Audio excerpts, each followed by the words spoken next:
50, 70, 70,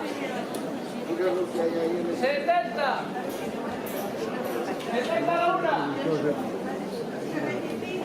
75, 75, 75 a la una, 75, 75 a las dos, 75, 75 a las tres. El derecho atrás. 50. 50. 50. 60. 65. 70. 70. 70 a la una. 70. 70 a las dos. 70 a las tres. Pásalo. 75.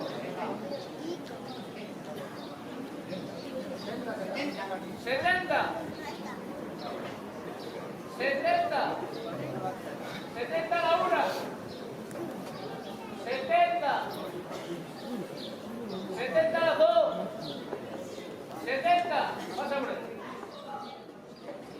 ¡Viva la vida de Salobra! ¡Viva! ¡Viva el niño Jesús! ¡Viva! Y antes de entrar a nuestra hermosa, la Virgen de Salobra, a nuestra Madre, en nombre de todos, la canto. Ella nos merece el cielo. A ti va mi canturia, dulce señora, que soy la noche triste, tú eres mi aurora. Señora de mi alma, Santa María, haz que arriba a buen puerto el alma dejará ir de todos los jaliceños. Haz que arribe a buen puerto este pueblo dejará ir. En el cielo espero.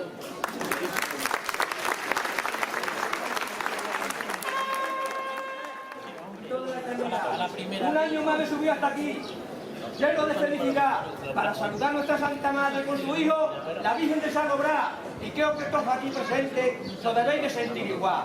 Os debéis de sentir igual, con amor y mucho cariño, porque al estar entre sus brazos, ella te ha cogido al niño. Ella te ha cogido al niño, al que yo la quiero pedir. Tantas cosas la pediría que no acabaría jamás, pero solo la voy a pedir 4 cosas maravillosas que a todos nos hacen feliz. Y esas 4 cosas, esas que dicen así: ¡qué bonito, qué bonito! ¡Qué bonito está tu vera! En verano, en otoño, en invierno y en primavera. En invierno y en primavera, que nos dé mucha salud, amor y felicidad. ¡Que viva el niño Jesús y nuestra Santísima Madre, la Virgen de Salobra!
Thank you.